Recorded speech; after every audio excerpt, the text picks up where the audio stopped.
धन्य धन्य सद्गुरु सुखद महिमा कही न जाय।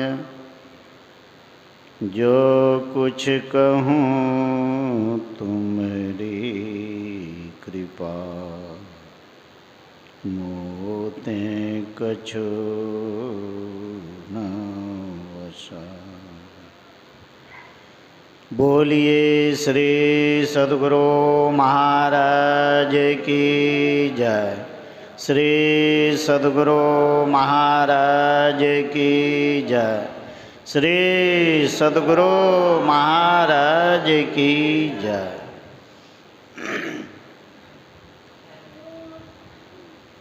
पूज्याति पूज्य मंचस्थ महात्मा गण के श्री चरणों में कोटिशः नमन। समवेत समादरणीय साधक वृंद, सज्जन वृंद, आदरणीय माताओं एवं भक्तिमती बहनों,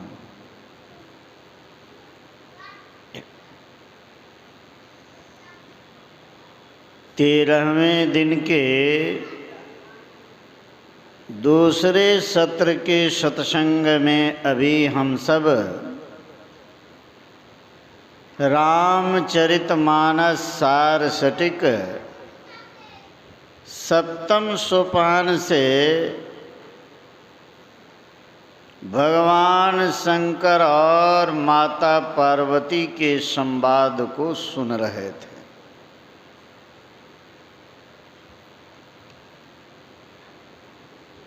अंत में हम लोगों ने सुना, श्रोता सुशील सुमति सुचि कथा रसिक हरिदास, प्राप्य उमा गोप्यमपि सज्जन करहि प्रकाश। श्रोता कैसा होना चाहिए? श्रोता सुशील, शीलवान।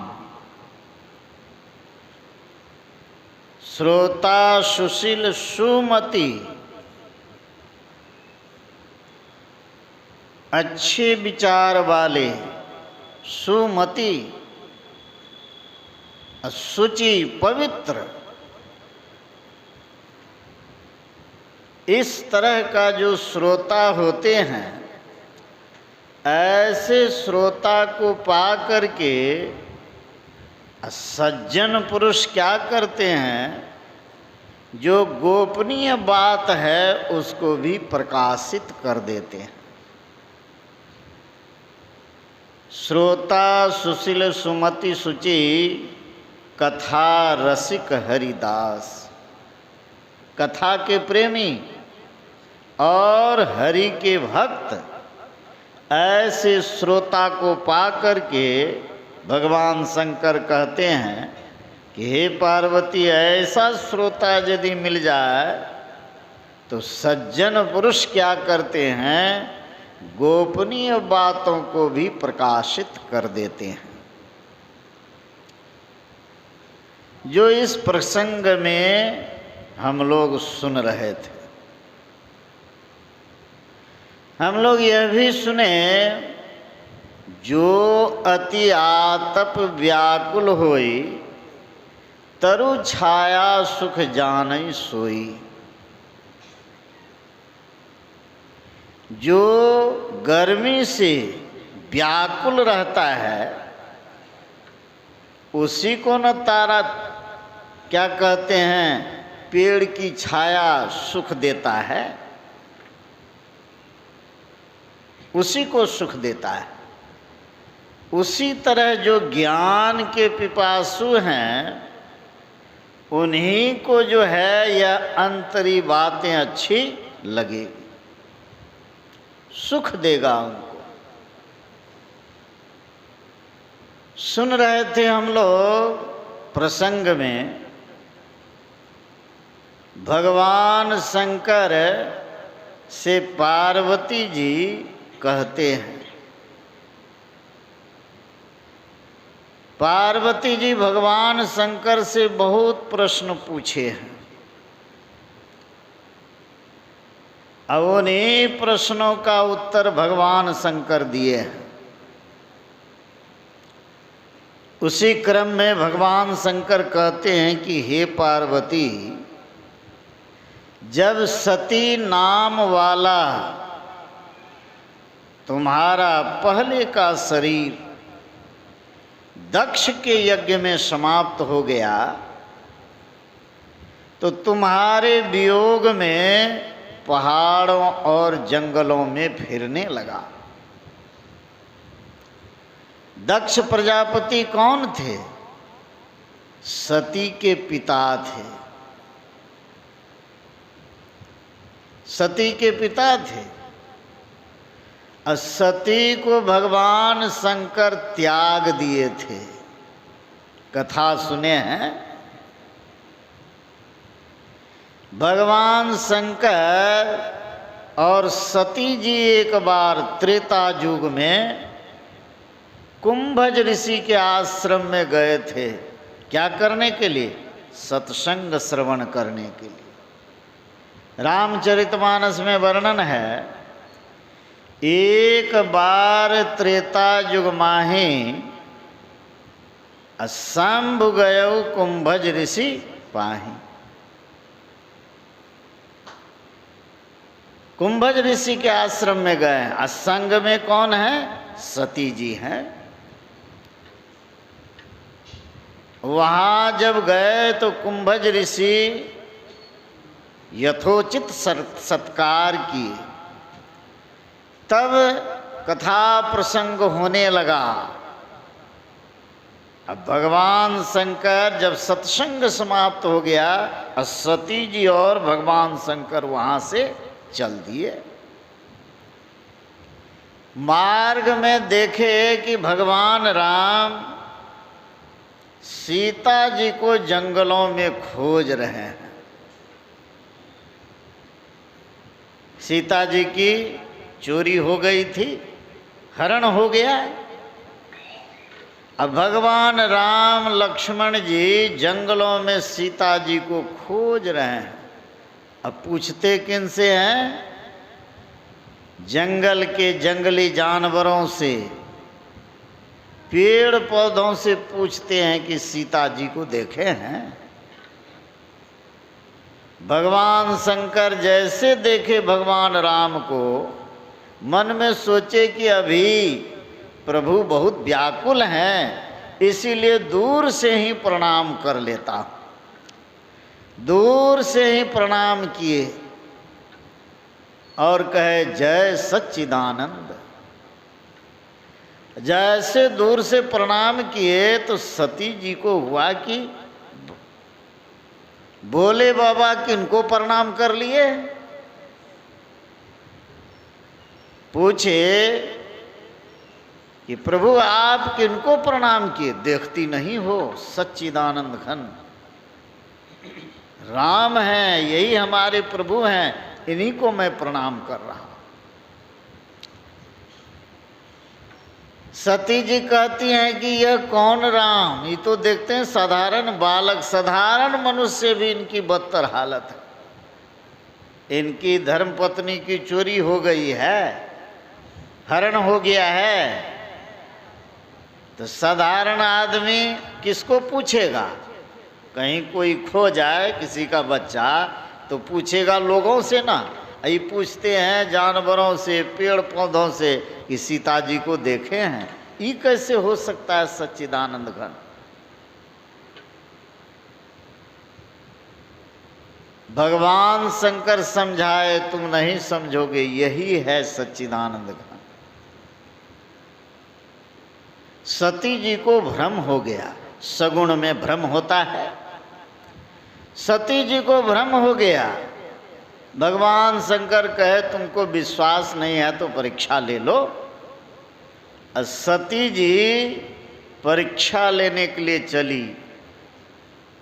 तो सोची कि कैसे परीक्षा लें, तो सीता जी का ही रूप बना लिया, मार्ग में बैठ गई। सोची कि असली यदि सच्चिदानंद घन है तो पहचान लेंगे, और नहीं तो देखेंगे कि सीता जी बैठी है, आकर हमको पकड़ेंगे, तो समझ जाएंगे कि असली है कि नकली है। मार्ग में बैठ गई। भगवान राम जब देखे तब कहते हैं, कहो माता कहाँ है भगवान शंकर। अब तो सीता सती जी को हुआ कि सही में यह सच्चिदानंद घन है, तब न पहचान लिए। अब इतनी लज्जा हो गई कि लज्जा के मारे आंख बंद कर ली। आंख जैसे बंद की तो अंतर में देखती है भगवान राम, लक्ष्मण और सीता जी को। आंख खोलती है तो वही देखती है। वहाँ से भागी, भगवान शंकर के निकट आए। भगवान शंकर ने पूछा, क्या तुम परीक्षा ले ली? कहा, भगवान मैं परीक्षा नहीं ली, आप ही के तरह मैं प्रणाम करके वापस आ गए। भगवान शंकर को विश्वास नहीं हुआ। ध्यानस्थ होकर देखे तो सती जी सीता जी का रूप धर के परीक्षा ली थी। झूठ बोली तो सती जी का त्याग कर दिया। सती जी का त्याग कर दिया। भगवान शंकर कैलाश चले गए, लेकिन सती जी संग नहीं छोड़ी। संग संग रहती थी, सेवा करती थी। अब भगवान शंकर ध्यान करते थे, आई सेवा टहल। उसी समय दक्ष प्रजापति यज्ञ कर रहे थे। सती जी देखती हैं आकाश मार्ग से दिव्य विमान पर देवता और देवांगनाएं जा रहे हैं।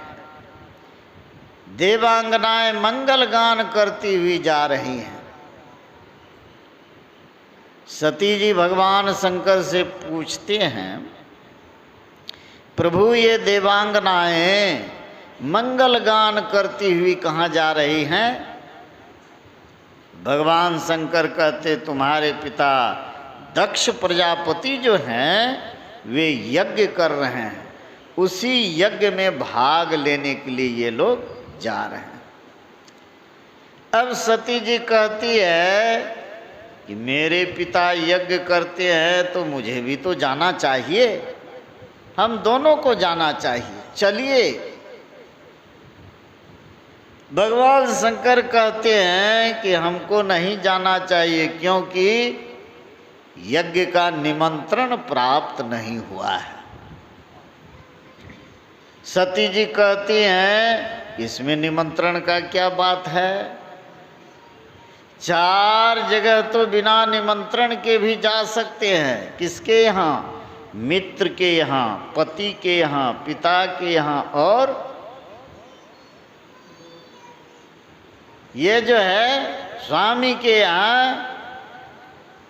ये 4 जगह जो है बिना निमंत्रण के भी जा सकते हैं। हमारे पिता हैं, यज्ञ कर रहे हैं, चाहे निमंत्रण दे नहीं दे हमको तो जाना चाहिए। भगवान शंकर कहे कि तुम तो ठीक कहती हो, लेकिन जहाँ विरोध हो वहाँ नहीं जाना चाहिए। विरोध हो तो वहाँ नहीं जाना चाहिए। इसीलिए मैं नहीं जाऊंगा। सती हठ कर दी।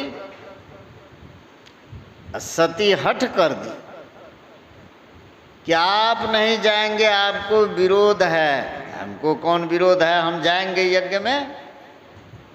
हट करके सती जी वहाँ चली गई।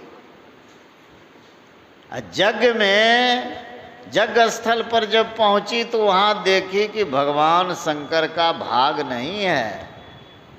पति के अपमान को सह नहीं सकी, यज्ञ अग्नि में अपने शरीर को त्याग कर दिया। यही सुन रहे थे भगवान शंकर, कह रहे थे कि हे पार्वती, सती नाम वाला जो अब तुम्हारा शरीर था, दक्ष के यज्ञ में जब समाप्त हो गया तो मैं तुम्हारे वियोग में पहाड़ों और जंगलों में फिरने लगा। पहाड़ों और जंगलों में फिरते फिरते कहाँ चला गया, उसी का वर्णन अभी सुन रहे थे हम लोग। सुन रहे थे अभी पाठ में, गिरी सुमेरु उत्तर दिशि दूरी, नील शैल एक सुंदर भूरी, तासु कनकमय शिखर सुहाए, चारि चारु मोरे मन भाए। तिन पर एक एक बिटप विशाला, बट पीपर पाकड़ी रसाला, शैलो परिसर सुंदर सोहा, मनी सोपान देखि मन मोहा। आदि आदि वर्णन सुन रहे थे। फिर वो चारों वृक्ष के नीचे क्या क्या करते थे यह भी सुने। पीपल तरुतर ध्यान जो धरई, जाप यज्ञ पाकड़ी तर करई, आम छाह कर मानस पूजा, तजी हरि भजन काज नहीं दूजा। इस तरह वर्णन गोस्वामी तुलसीदास जी किए हैं। गिरी सुमेरु उत्तर दिशि दूरी, सुमेरु पर्वत के उत्तर दिशा में क्या है, नीलगिरी पर्वत है। सबसे दुनिया का ऊंचा पहाड़ कौन है, हिमालय पहाड़। हिमालय पहाड़ की सबसे ऊंची चोटी है और इससे ऊंची चोटी संसार में किसी पहाड़ का नहीं है।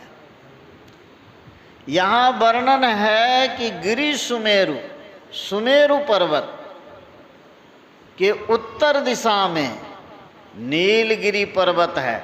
सुमेरु पर्वत भी भारतवर्ष में है, लेकिन उसके उत्तर दिशा में नीलगिरी पर्वत है, ऐसा कहीं वर्णन नहीं है, भूगोल शास्त्र में नहीं है। नीलगिरी पर्वत भी है, दक्षिण भारत में पड़ता है, और सुमेरु पर्वत भी है, लेकिन सुमेरु पर्वत के उत्तर दिशा में नीलगिरी पर्वत है, ऐसा वर्णन कहीं नहीं मिलता है। गुरु महाराज व्याख्या में लिखे, भूगोल शास्त्र में कहीं नहीं है। और इसमें यह बात है कि माया कृत गुण दोष अनेका, मोह मनोज आदि अविवेका, रहे व्यापी सकल जग माही, तेहि गिरि निकट कबहु नहीं जाए। मायाकृत दोष गुण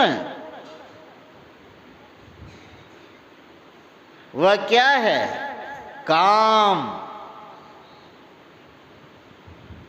अविवेक, ये जो है संसार में छाया हुआ है। लेकिन उस नीलगिरी के पर्वत के शिखर पर कौन कहे, उसके निकट भी नहीं जा सकता है। संसार में कोई ऐसा स्थान है जहाँ की माया का काम नहीं हो? कोई ऐसा स्थान है? कहीं भी चले जाइए, काम क्रोधादि विकार यों का यों रह जाता है, नहीं रहता है। चाहे हिमालय के चोटी पर चले जाइए, सबसे ऊंची चोटी कौन है? Mount Everest. उस पर भी यदि चले जाएंगे तो उस वहाँ जाने के बाद ये विकार से रहित हो जाएंगे, सो बात नहीं है।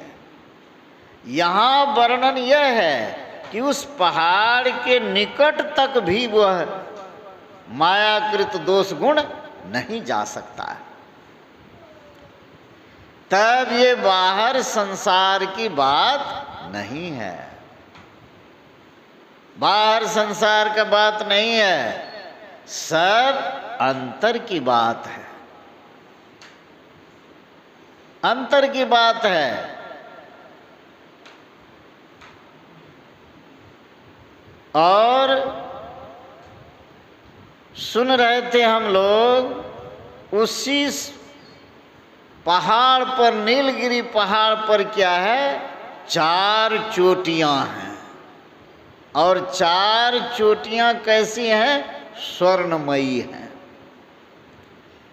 स्वर्णमयी चोटियां हैं। और चारों चोटी पर, एक एक चोटी पर एक एक वृक्ष है, बड़, पीपर, पाकड़ और आम का पेड़, रसाला कहते हैं आम का। ये 4 चोटियां कनकमयी हैं, स्वर्णमयी हैं। यदि किसी पहाड़ की चोटी स्वर्णमयी हो, सोना का हो, तो कोई सरकार जो है मालूम हो जाए तो सोना रहने देगा वहाँ? नहीं न रहने देगा, नहीं रहने देगा।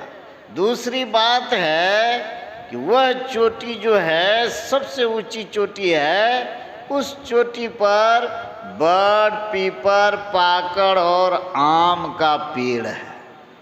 ये चारों पेड़ पहाड़ पर नहीं होता है।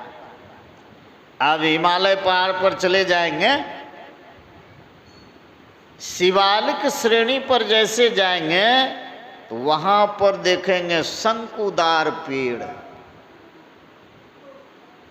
वहां ये सब पेड़ नहीं होता है, बड़, पीपर, पाकड़, ये सब नहीं होगा। ये तो है तराई भाग में, समतल जमीन में ये सब पेड़ होता है, वहां नहीं है। नेपाल में जाएंगे, धरान, धरान से आगे है धनकुट्टा, वहाँ जाएंगे, ऊंची चोटी है, वहाँ देखेंगे केवल सरड़ का पेड़ है, सब पहाड़ पर, और कोई पेड़ नहीं मिलेगा। वहाँ जो मैं गया देखा, लोग घर बनाते हैं तो घर का चौखट किवाड़ सब सरड़ के लकड़ी का, जलावन जलाते हैं, भोजन बनाते हैं उस सरड़ के लकड़ी से। क्या है कि वहाँ और कोई लकड़ी नहीं है, और कोई पेड़ उस पहाड़ पर है ही नहीं। और जहाँ सबसे ऊंची चोटी रहती है वहाँ बर्फ ही बर्फ रहता है, तो वहाँ कहिए कोई पेड़ होगा? यहाँ वर्णन है कि वह जो चोटी है स्वर्णमयी है, उस पर 4 वृक्ष हैं, बड़, पीपर, पाकड़ और आम का। तेहि गिरि रुचिर बसई खग सोई, यह वर्णन है। उसी पहाड़ पर जो है वह काग भुसुंडी जी रहते हैं। यह भी वर्णन है, तासु नाश कल्पांत न होई, उसका नाश कल्प के अंत में भी नहीं होता है। कल्प किसको कहते हैं? 4 युग है, सतयुग, द्वापर, त्रेता और कलयुग। अब कलयुग की आयु कितनी है? 4,32,000 वर्ष। कलयुग से पहले द्वापर, द्वापर की आयु कितनी है? सीधा है फॉर्मूला, कलयुग की आयु है 4,32,000, उससे दुगना है द्वापर की आयु, 8,64,000 वर्ष। और त्रेता की आयु कितनी है? त्रेता की आयु कलयुग से तिगुना, 12,96,000 वर्ष। और सतयुग की आयु कितनी है? कलयुग से चौगुना, 17,28,000 वर्ष। ये 4 युग जब एक बार बीतता है तो इसको कहते हैं एक चौकड़ी, चौकड़ी कहते हैं। और जब ये चारों युग 1000 बार बीतता है उसी को कहते हैं एक कल्प,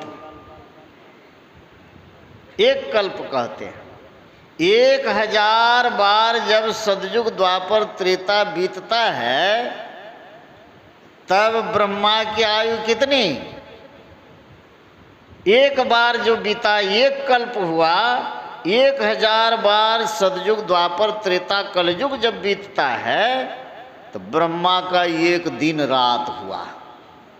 ब्रह्मा का एक दिन रात। इस दिन रात से 30 दिन का महीना और 365 दिन का साल। इस साल के हिसाब से ब्रह्मा की आयु कितनी है? 100 वर्ष है। 100 वर्ष है।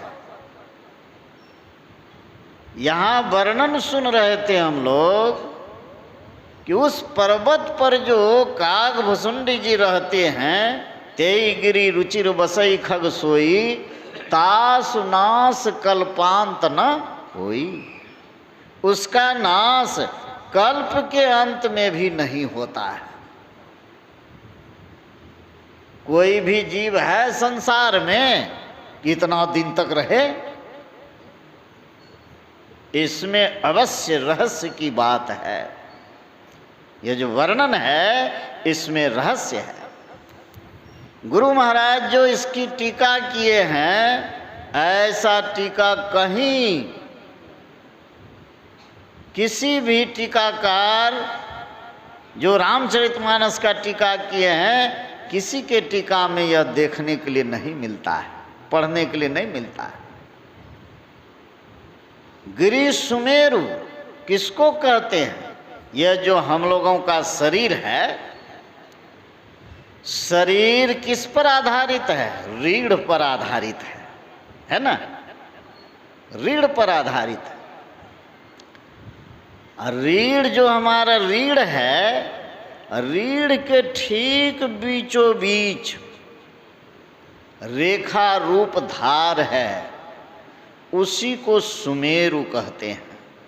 उसको क्या कहते हैं? सुमेरु।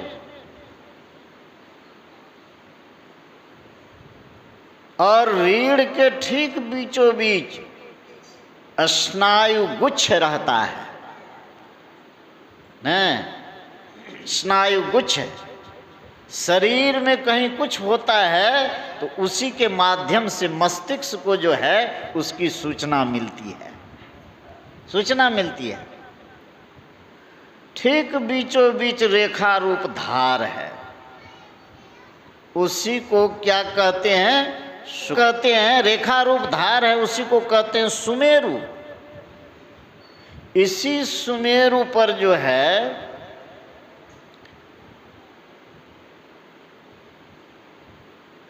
पांच चक्र अवस्थित है।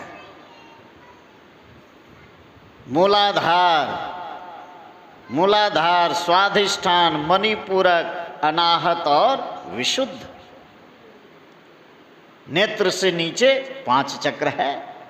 गुदा चक्र, लिंग चक्र, नाभि चक्र, हृदय चक्र और कंठ चक्र। इसी को कहते हैं मूलाधार, स्वाधिष्ठान, मणिपूरक, अनाहत और विशुद्ध चक्र। ये 5 चक्र इसी सुमेरु पर स्थित हैं। और सुमेरु के ठीक ऊपर उत्तर क्या है? नीलगिरी पर्वत है, उत्तर दिशा में।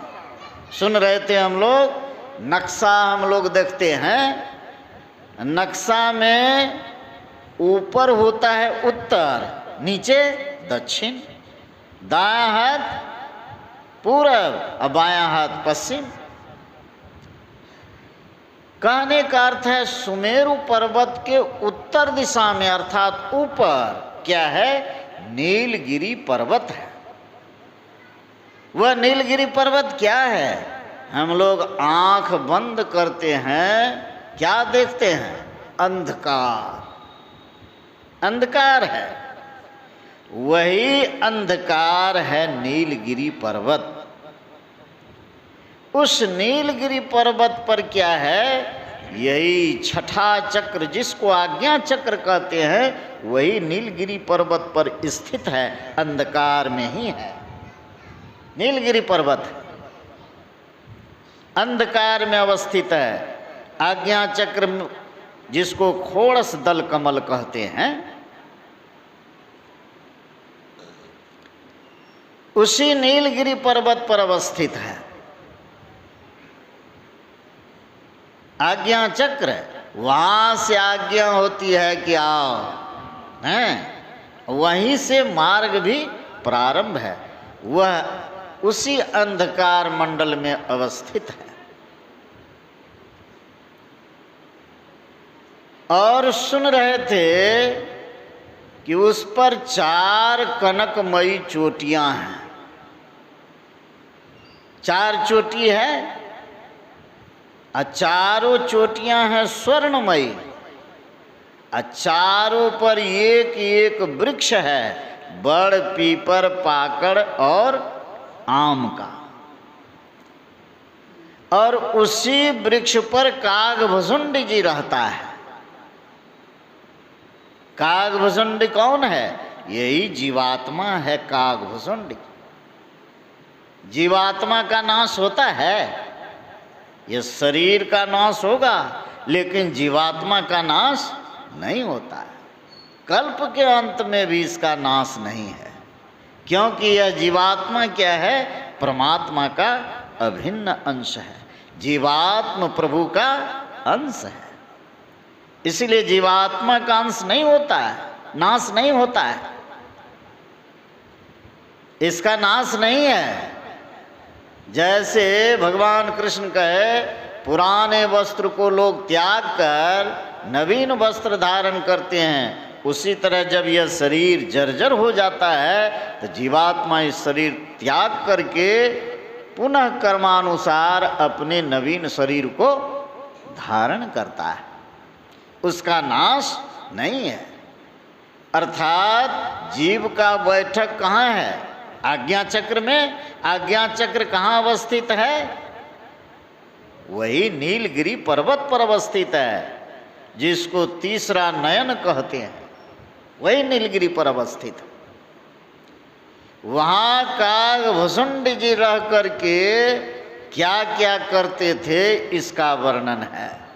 पीपल तरुतर ध्यान जो धरई, जाप यज्ञ पाकड़ी तर करई, आम छाह कर मानस पूजा, तजी हरि भजन काज नहीं दूजा। क्या क्या करते थे? बट वृक्ष के नीचे सत्संग करते थे। बटतर का हरि कथा प्रसंगा, हरि कथा कहते थे, अर्थात सत्संग करते थे। अब यह समझना है कि कनकमयी चोटी क्या है, और ये जो 4 कनकमयी चोटी क्या है, चारों पर जो यह वृक्ष कहा, बड़, पीपर, पाकड़ और आम का, ये वृक्ष क्या है? बट वृक्ष के नीचे कागभुसुंडी जी क्या करते थे? हरि कथा, सत्संग करते थे। और यह भी सुने कि वहाँ पर बहुत से चिड़ियाँ आते थे सत्संग सुनने के लिए। वर्णन है कि भगवान शंकर भी हंस का रूप धारण करके सत्संग श्रवण करने गए थे। बट वृक्ष के नीचे करते थे ध्यान, यही सत्संग करते थे। अब यह है कि यह कनकमयी चोटी क्या है? पहला कनकमयी चोटी है, इसको कहते हैं सुबुद्धि। जब तक सुबुद्धि पर स्थिर नहीं होंगे,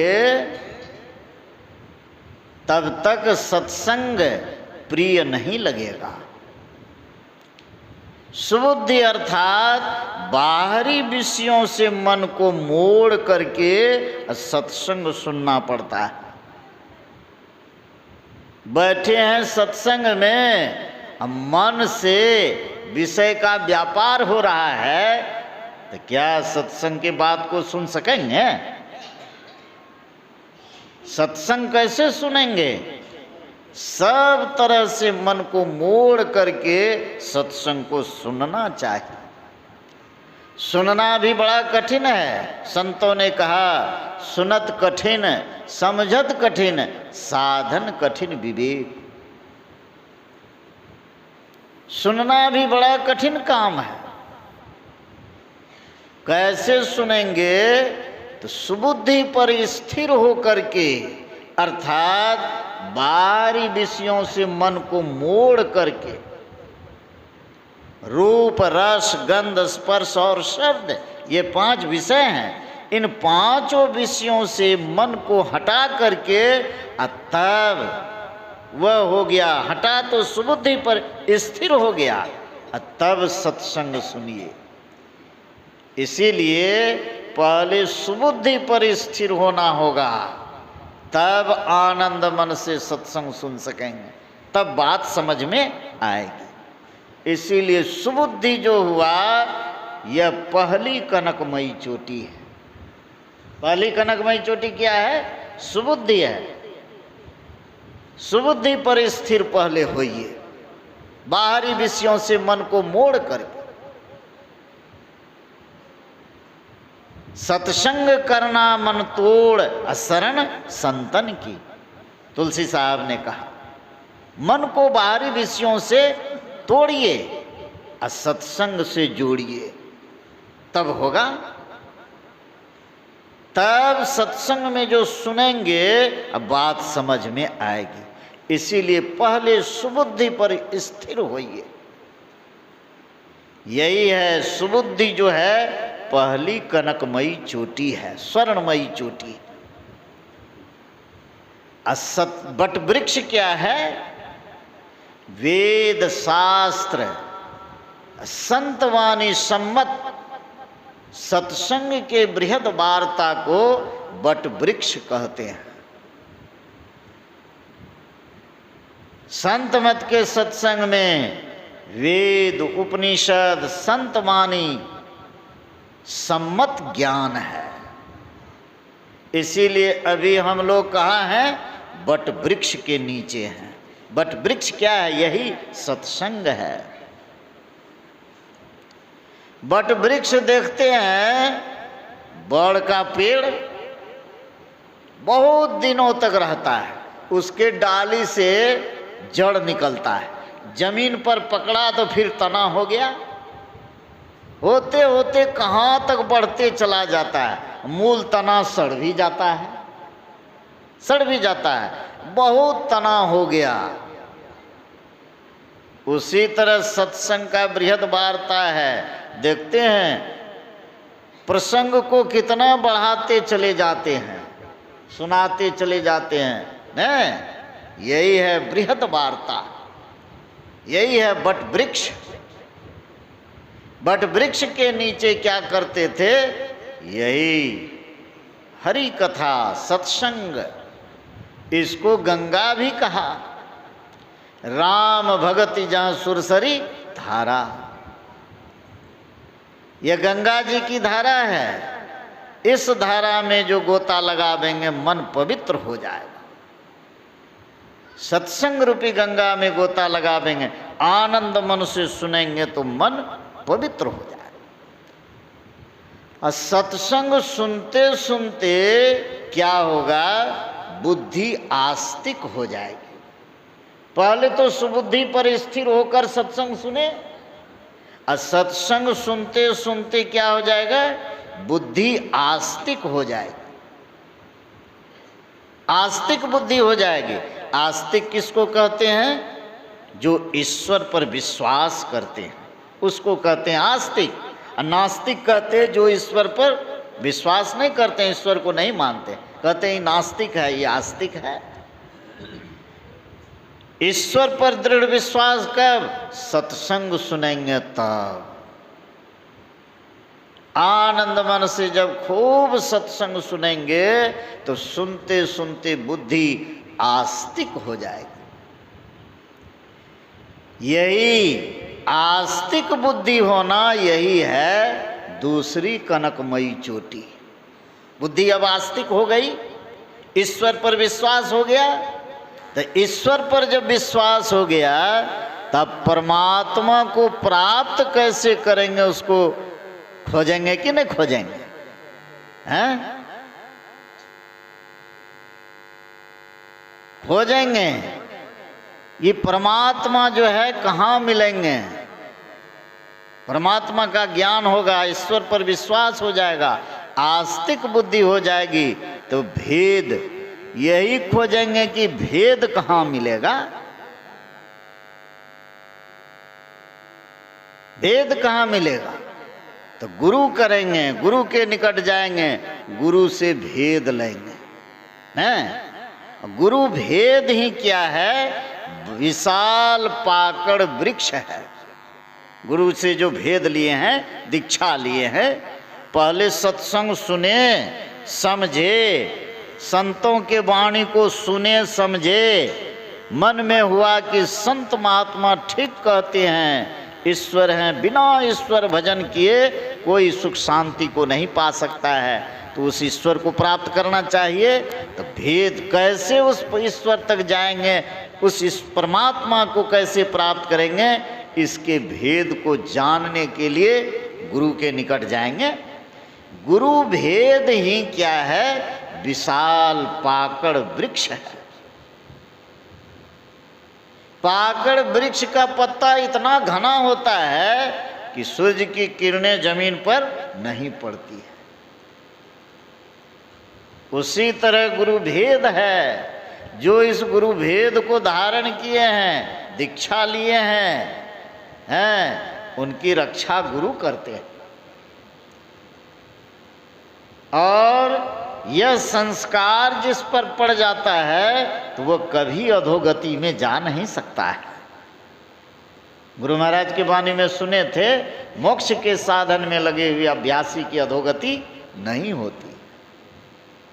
गुरु भेद ही विशाल पाकड़ वृक्ष है। अब गुरु से भेद ले लिए तो गुरु से भेद लेकर के क्या करते हैं?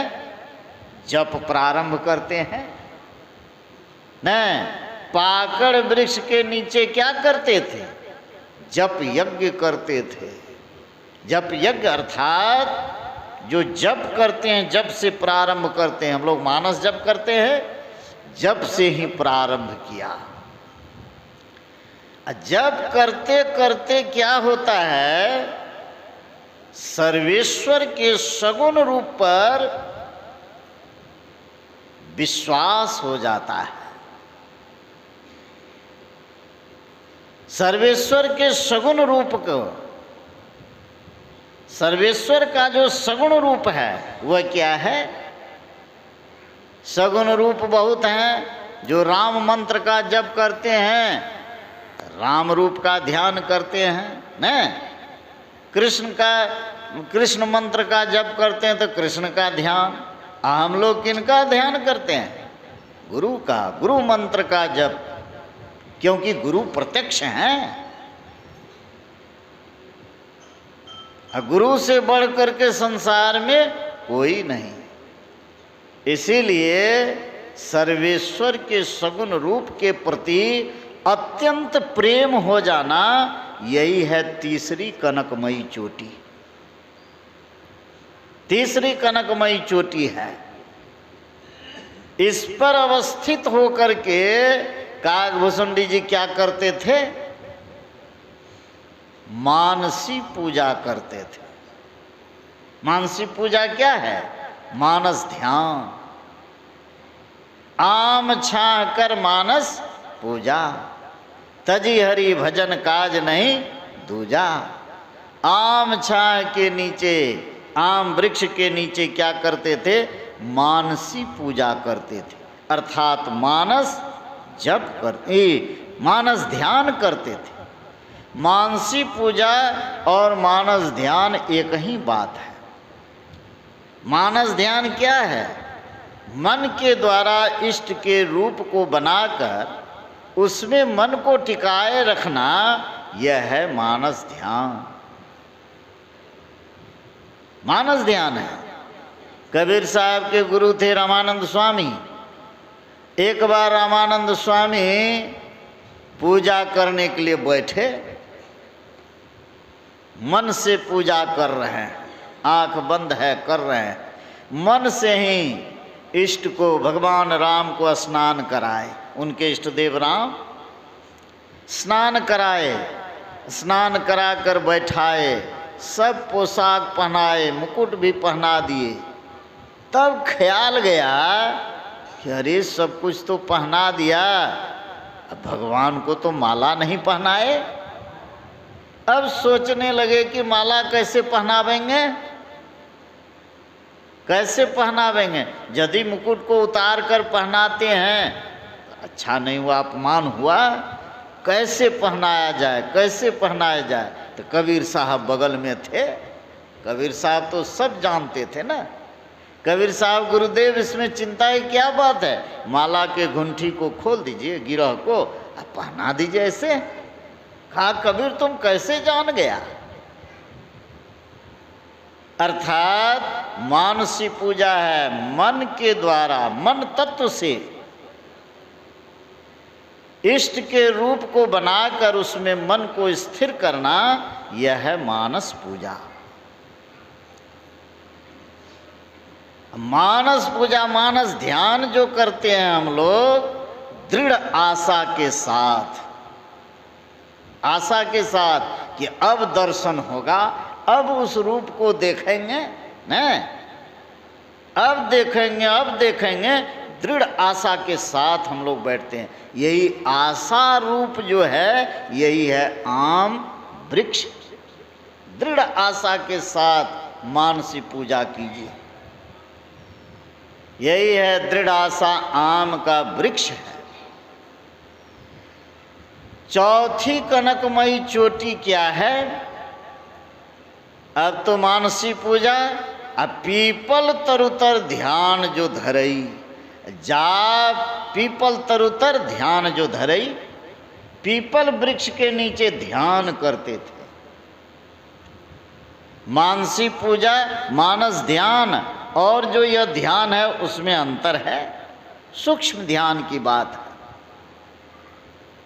अर्थात पीपल वृक्ष के नीचे जो ध्यान करते थे, वह ध्यान क्या हुआ? यह कनकमयी चोटी क्या है? अंतर में दिव्य दृष्टि से दर्शने वाली जो ब्रह्म ज्योति है, वही चौथी कनकमयी चोटी है।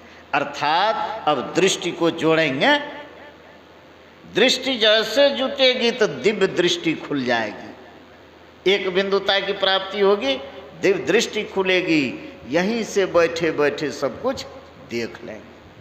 चौथी कनकमयी चोटी है दिव्य दृष्टि से दर्शने वाली ब्रह्म ज्योति, चौथी कनकमयी चोटी है। और पीपल वृक्ष, पीपल वृक्ष के नीचे ध्यान करते थे। पीपल वृक्ष क्या है? पीपल वृक्ष है सर्वेश्वर के जो है न, पीपल वृक्ष है सद्गुरु की कृपा। बिना गुरु के कृपा से यह काम संभव नहीं है।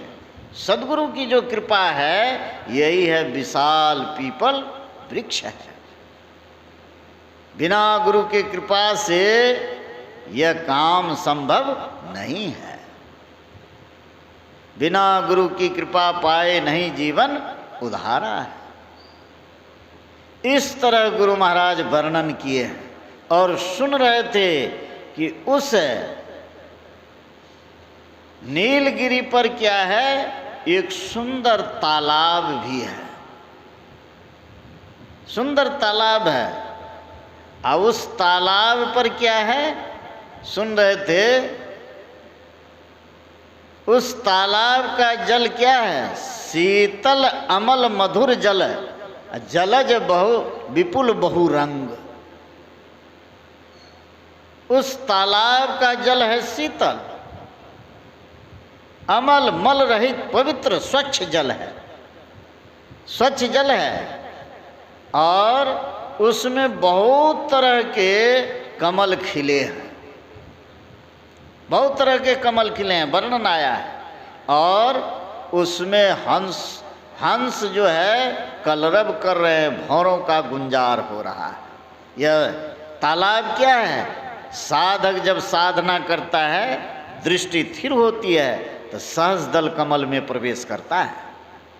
सहस्रदल कमल में जो प्रकाश है उसी को कहा, वो जल, सहस्रदल कमल का जल कहा, उस सरोवर का जल कहा। वहाँ पर तरह तरह के कमल हैं, वहाँ देखने में आता है, गुरु महाराज वर्णन किए हैं, नीली पीली लाल सफ़ेदी स्याही सन्मुख आता है, छट छट छट छट बिजली छटके भोर का तार दिखाता है। जैसे दृष्टि टिकती है, एक बिंदुता की प्राप्ति होती है, वहाँ शब्द होता है, हंसों का कलरव, भौरों का गुंजार, अर्थात अनहद ध्वनियाँ प्राप्त होती है। इस तरह सारी बातें अंतर की बातें हैं। साधक जब साधना करेंगे तो सब ये सब अपने अंदर उसको दर्शित होता है। इसका वर्णन कथा के रूप में भगवान शंकर पार्वती जी को सुनाए और सुन रहे थे कि विशुद्ध संत किसको मिलते हैं, परमात्मा की कृपा से संतों का दर्शन होता है न। निगमागम पुराण मत येहा, कहीं संत कभी नहीं संदेहा। संत विशुद्ध मिलई पर तेही, चितवई राम कृपा करी जेही। ईश्वर जिन पर कृपा करते उन्हीं को संतों का दर्शन होता है। और उस संतों से भेद जान करके साधन भजन करते हैं, तो ये जितना वर्णन किया गया सब अपने अंदर दर्शित होता है।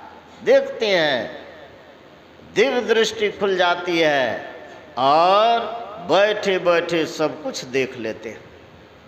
शब्द की प्राप्ति होती है, उस शब्द उत्तरोत्तर सभी आवरणों से पार करा देता है, परमात्मा से साक्षात्कार होता है, फिर इस संसार में आना जाना नहीं पड़ता है। यह तो वर्णन सुने हम लोग, वर्णन सुनाने में 1 घंटा समाप्त, लेकिन करने में है कितना समय लगेगा कहा नहीं जा सकता है। दल बहादुर बाबा कहते थे 100 जन्म में भी प्राप्त हो जाए तो बहुत सस्ता है, बहुत सस्ता।